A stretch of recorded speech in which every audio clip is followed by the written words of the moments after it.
If you'd rather climb a tower in New York than sit idly in front of the TV, welcome, because your brain works differently than most people's. You know weekends. Your friends are binge watching their favorite Netflix series, scrolling through social media for hours, or having barbecue parties. But what about you?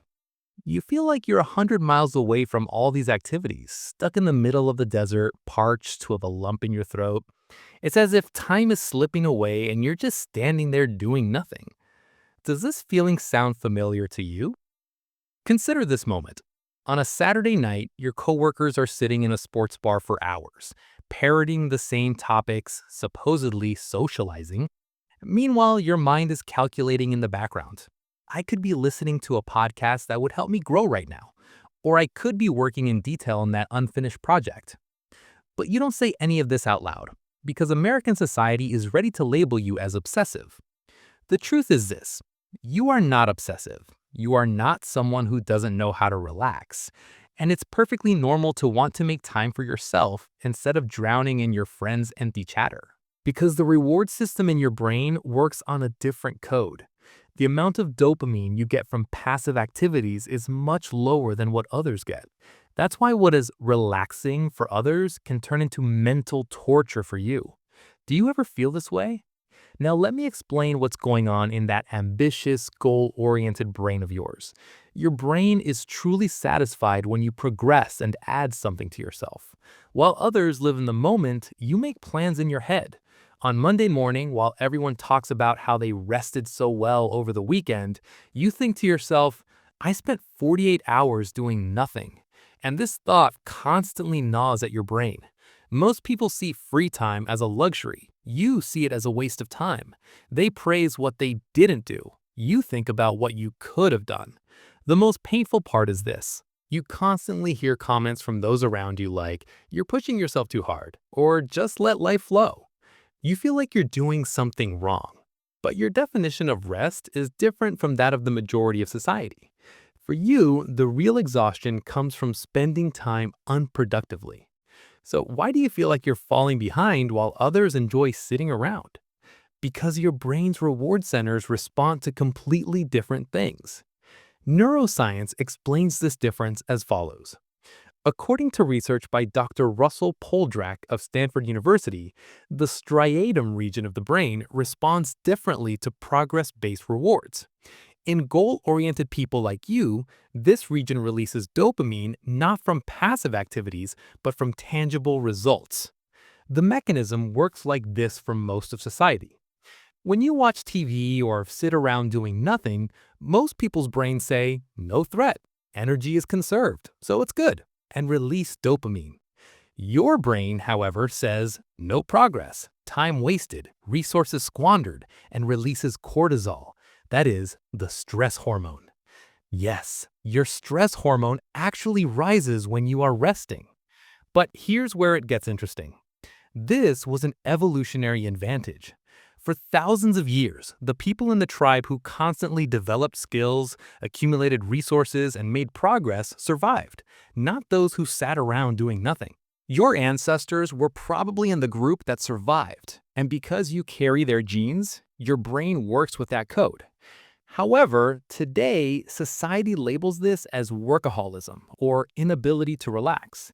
Neuroimaging studies by Dr. Sabine Kastner at Princeton University confirm this. The prefrontal cortex experiences increased blood flow when the to-do list is active.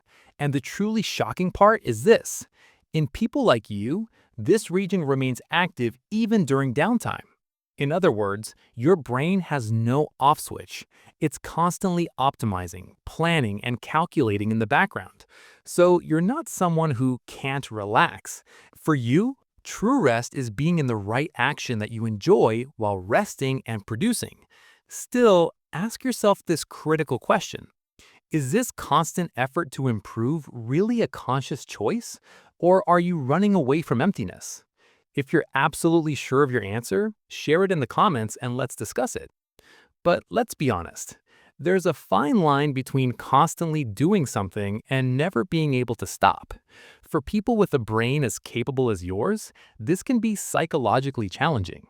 For example, Even when you're truly doing nothing, taking a shower, walking, listening to music in the car, the system in your head that's constantly calculating is unknowingly draining your battery life.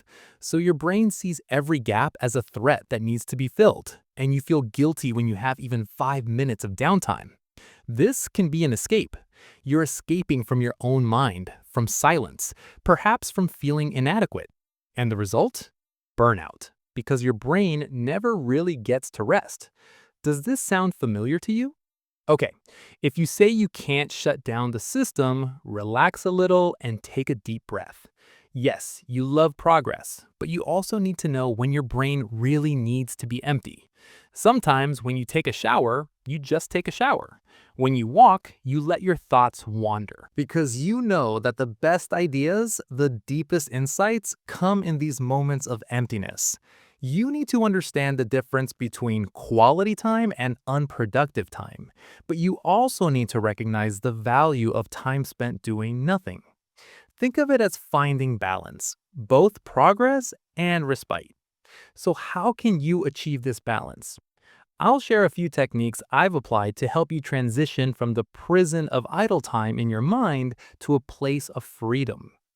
First, give your brain real space. Every day, sit for 15-20 minutes without doing anything. Meditate, do breathing exercises, or just look out the window. No podcasts, no music, no journaling, just you and silence. Your brain's default mode network and background thought system can only reorganize during true emptiness. When you constantly feed it input, your brain can never establish its own connections. Those aha moments, those creative solutions come during these moments of emptiness. In addition, your prefrontal cortex actually repairs itself during these quiet moments. For example, instead of looking at your phone while drinking coffee in the morning, just sit. 5 minutes will suffice. Thoughts may come, let them come. Just observe your thoughts. If you do this regularly for 2 weeks, you will notice that you think more clearly during the day and approach problems from different angles. Second, filter social pressure. Put every comment that says you're pushing yourself too hard through a filter. Look at what's going on in the speaker's life. Do their goals align with yours? Your filter will tell you what to do. According to Maslow's theory of belonging, our brains want to belong to a group. But if the group standards are below your goals, this adaptation will hold you back. Aim to find the crowd that matches your quality. Third, put an end to low-quality socializing. If an event doesn't spark the energy you need, choose not to go, because your brain's oxytocin is released during quality connections. For you, 3 hours of superficial conversation is more exhausting and less satisfying than 30 minutes of deep conversation. If you already practice any of these, let's meet in the comments and let us know. In conclusion, you are not a broken machine. You are a high-performance engine. Most people run on gasoline. You run on jet fuel. Don't blame them, but don't feel obligated to conform to them either. Sovereignty comes from writing your own rest formula. And remember, your need for progress isn't a disease, it's a superpower. Channel it correctly. Take care of yourself. Until the next video.